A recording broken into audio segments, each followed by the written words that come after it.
কেন সেদিন মুক্তিযুদ্ধের সর্বাধিনায়ক পাকিস্তানি আর্মির আত্মসমর্পণ অনুষ্ঠানে থাকতে পারলেন না? যে লড়াই শুরু হয়েছিল ৭২ সাল থেকে সত্যিকারের স্বাধীনতার সুফল ভোগ করার জন্য, জনগণের হাতে স্বাধীনতার সুফল তুলে দেওয়ার জন্য, সেই লড়াইয়ের একটা পর্ব সমাপ্ত হয়েছে ২৪-এর ৫ই আগস্ট।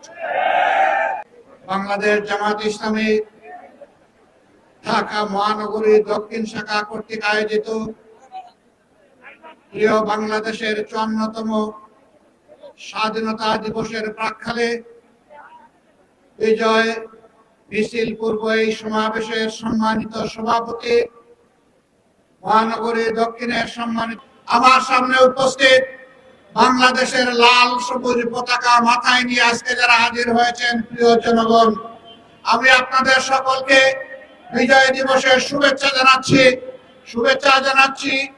ওই সমস্ত ভাই বোনদেরকে যারা শুধু দেশে নয় বিদেশে থেকে আমাদের হারিয়ে যাওয়া, ছিনতাই হয়ে যাওয়া এই বিজয়কে ফিরিয়ে এনে জনগণের কাছে উপহার দেওয়ার জন্য সমান তালে ৫৪টি বছর বিশেষভাবে গত ১৫.৫ বছর লড়াই করেছেন, আমি সমস্ত যোদ্ধাদেরকে আজকে বিজয় দিবসের শুভেচ্ছা জানাচ্ছি। গভীর কৃতজ্ঞতা জ্ঞাপন করছি যারা ৭১ সালে রণাঙ্গনে বুক চিতিয়ে যুদ্ধ করেছিলেন, জীবন দিয়েছেন, বঙ্গত্ব বরণ করেছেন, লড়াই করে সেদিন বিজয় উপহার দেওয়ার জন্য যারা ঘর থেকে বের হয়ে এক এক করে ৯.৫ মাস যারা রণাঙ্গনে ছিলেন, আমি তাদের সকলের প্রতি গভীর কৃতজ্ঞতা জানাচ্ছি। আমরা জাতি হিসাবে কৃতজ্ঞ জাতি, কিন্তু একটা দল, বিশেষ করে একটা গোষ্ঠীও না, একটা পরিবার জাতিকে কৃতজ্ঞতা বোধ ভুলিয়ে দিয়েছিল। স্বাধীনতার সমস্ত অবদান ক্রেডিট হাইজ্যাক করে একটি পরিবারের সম্পত্তিতে পরিণত করা হয়েছিল। বাংলাদেশকে তারা তাদের জমিদারি মনে করে নিয়েছিল, জনগণকে তারা তাদের প্রজা এবং ভাড়াটিয়া বানিয়েছিল, আমাদের সন্তানদের মুখের গ্রাস কেড়ে নিয়েছিল, নেতাকে পায়ের তলে দলন করে ক্যাডার ভিত্তিক বাংলাদেশে গঠন করার চেষ্টা করেছিল। সম্মানিত ভাই ও বন্ধুগণ, এরকম একটি বিজয় দিবস আজকে জনগণের মাথায় মাথায় লাল এবং সবুজের টুপি। এই সবুজ হচ্ছে বাংলাদেশের শহীদ জমিন, লাল হচ্ছে আমাদের শহীদদের রক্ত। এটা সূর্যের চেয়েও দামি। এই রক্ত দেওয়া শুরু করেছিল এই জাতি ৪৭ সালে। তখন থেকে রক্ত দিয়ে দিয়ে ২৪-এর ৫ আগস্ট পর্যন্ত এই রক্ত দেওয়া অব্যাহত রয়েছিল। দুঃখের বিষয়, ৪৭-এর পরেও জাতির স্বাধীনতার সুফল ভোগ করতে পারেনি। আবার ৭১-এর পরেও জাতির স্বাধীনতা হাইজ্যাক হয়ে গিয়েছিল। আজ পর্যন্ত কোনো জবাব নাই এই জাতির সামনে, কেন সেদিন মুক্তিযুদ্ধের সর্বাধিনায়ক পাকিস্তানি আর্মির আত্মসমর্পণ অনুষ্ঠানে থাকতে পারলেন না? কেন তাকে পদে পদে অপমানিত করা হয়েছে? কেন তার স্বীকৃতি নেই? কেন যিনি স্বাধীনতার ঘোষণা দিয়েছিলেন জিয়াউর রহমান সাহেব, তার স্বীকৃতি নেই? তারা সকলের অবদানকে ম্লান করে, আমি আগেই বলেছি, একটা পরিবারের সম্পদে পরিণত করেছিল বাংলাদেশের স্বাধীনতাকে। মুক্তিযুদ্ধের চেতনার নামে তারা জাতিকে শোষণ করেছে, ধোঁকা দিয়েছে, জাতির উপর জুলুম করেছে, জাতির অধিকার কেড়ে নিয়েছে, জাতিকে দাসে পরিণত করেছে। বিশেষভাবে অভিনন্দন জানাই। যে লড়াই শুরু হয়েছিল ৭২ সাল থেকে সত্যিকারের স্বাধীনতার সুফল ভোগ করার জন্য, জনগণের হাতে স্বাধীনতার সুফল তুলে দেওয়ার জন্য, সেই লড়াইয়ের একটা পর্ব সমাপ্ত হয়েছে ২৪-এর ৫ই আগস্ট। এই ২৪-এর লড়াইয়েও জনগণকে নিজ দেশের স্বৈর শাসকের হাতে জীবন দিতে হয়েছে। তারা জনগণের জীবনকে পাত্তাই দেয়নি। গুলি করেছে মাটি থেকে, গুলি করেছে আকাশ থেকে, গুলি করে জনগণের বুক ঝাঁঝরা করে দিয়েছে। এই লড়াইয়ের প্রতীক হচ্ছে শহীদ আবু সাইদ। হাতের মধ্যে কোনো আগ্নেয়াস্ত্র ছিল না, বোমা ছিল না, ককটেল ছিল না, খালি হাতে আরেক হাতে রাবারের একটা স্টিক নিয়ে এসে দাঁড়িয়েছিল। সে বলেছিল, বুকের ভিতরে তুমুল ঝড়, বুক পেতেছি, গুলি কর। সেই জ্বরটা কি ছিল? সেই জ্বর কি একা তার ছিল? নিশ্চয়ই না। বাংলাদেশের অধিকার কেড়ে নিয়ে, জনগণের অধিকার কেড়ে নিয়ে জনগণকে যে দাসে পরিণত করাইছিল, সেই ঝড় তার বুকের মধ্যে ছিল। এত রক্ত, এত ত্যাগ, এরপরে আমরা যেটাকে বলা হচ্ছে দ্বিতীয় স্বাধীনতা, এই স্বাধীনতার প্রতি সম্মান দেখানো এখন আমাদের নাগরিক এবং জাতীয় দায়িত্ব। জীবন দিয়ে যারা বিদায় নিয়েছে তারাও আমাদের জাতীয় বীর। এই লড়াইয়ের ময়দানে দেশে বিদেশে যারা শরীক হয়েছে তারাও আমাদের জাতীয় বীর।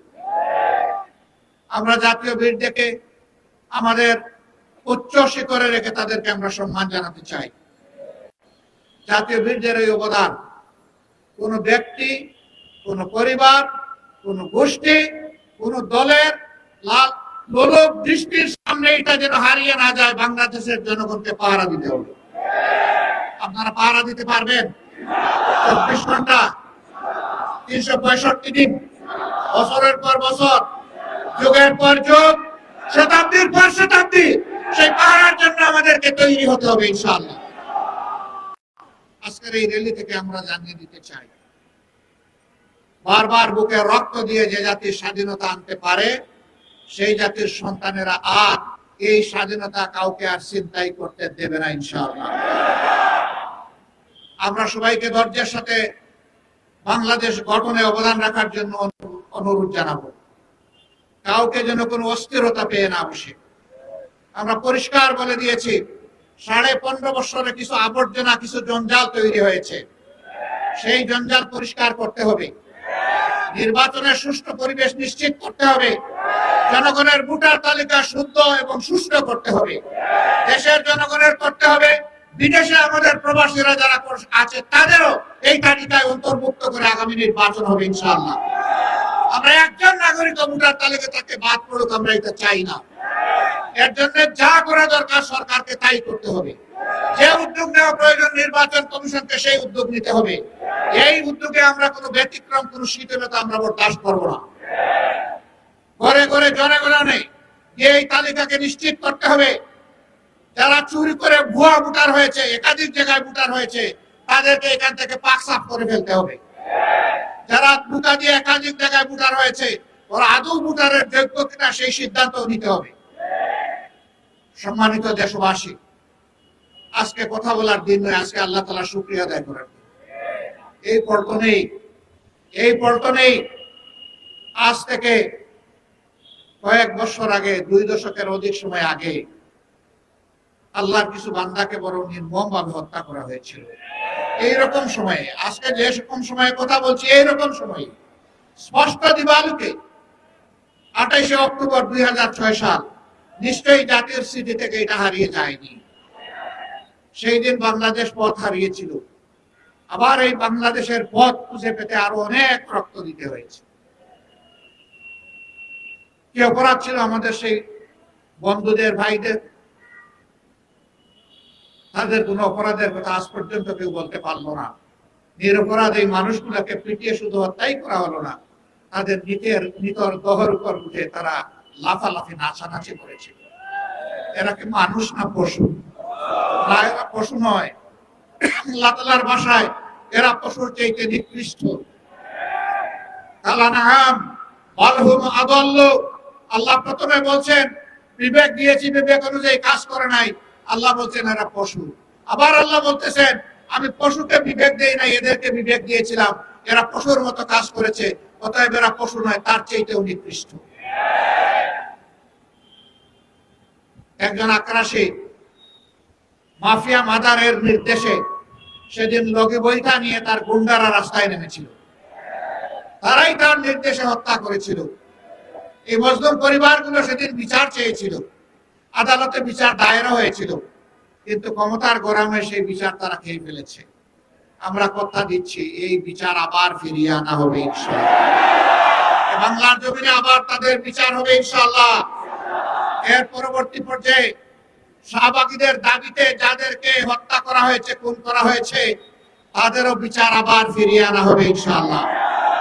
আর যে সমস্ত শাহবাগীরা সেদিন বাংলাদেশকে চ্যালেঞ্জ করে পাল্টা সরকার গঠন করেছিল, জনগণ তাদেরও বিচার চায়। অবাক, এক দেশে দুই সরকার, এক সরকার বসে আছে পার্লামেন্টে, আরেক সরকার বসে আছে শাহবাগে। পার্লামেন্টের সরকারের কোথায় জাতীয় পতাকা উঠে না, নামে না। শাহবাগের সরকারের, ভুয়া সরকারের কোথায় পতাকা উঠে আর নামে, সেদিন আমরা দেখি। একবার নয়, দুবার নয়, একদিন নয়, দুদিন নয়, এক সপ্তাহ নয়, 2 সপ্তাহ নয়, মাসের পর মাস রাষ্ট্রীয় পৃষ্ঠপোষকতায় সেই সন্ত্রাস চালিয়ে দেওয়া হয়েছে। বাংলাদেশ, তুমি সাক্ষী, বিশ্ব তুমি সাক্ষী। আমরা অন্যায়ের কাছে মাথা নত করিনি, আমরা অন্যায়ের কাছে মাথা নত করব না ইনশাআল্লাহ। আমরা প্রিয় দেশের স্বাধীনতা, সার্বভৌমত্ব কোন আগ্রাসী, কোন হেজিমনিস্টদের কাছে আমরা বিক্রি করব না, করতে দিব না ইনশাআল্লাহ। যারা বিক্রি করেছিল আজকে তারা পালিয়ে গিয়ে ওখানেই আশ্রয় নিয়েছে। তারা এদেশকে নিজের দেশ মনে করতো না, কারণ এদেশে তাদের বাচ্চা কাচ্চা বসবাস করতো না। তাদের বাচ্চা কাচ্চাকে নীরবে অন্য দেশে পাঠিয়ে দিয়ে এই দেশকে তারা সন্ত্রাস কবলিত করে ত্রাসের মাধ্যমে এই দেশকে তারা শোষণ করেছিল। তারা মূলত প্রতিশোধ নিতে এসেছিল। আপনারা জানেন কিসের প্রতিশোধ? আমি জিজ্ঞেস করি, সেদিন আপনার পিতাকে কারা হত্যা করেছিল? যারা 71-এর রণাঙ্গনে বুক চিতিয়ে যুদ্ধ করেছিল, তাদের হাতে আপনার পিতাকে নিহত হতে হলো। আপনারাই জবাব দিবেন, এর জন্য দায়ী কারা? কারা সেদিন ব্যাংক লুটেরা ছিল? কারা সেদিন নৈব সৃষ্টি হওয়া বাংলাদেশকে তলাবিহীন জুড়িতে পরিণত করেছিল?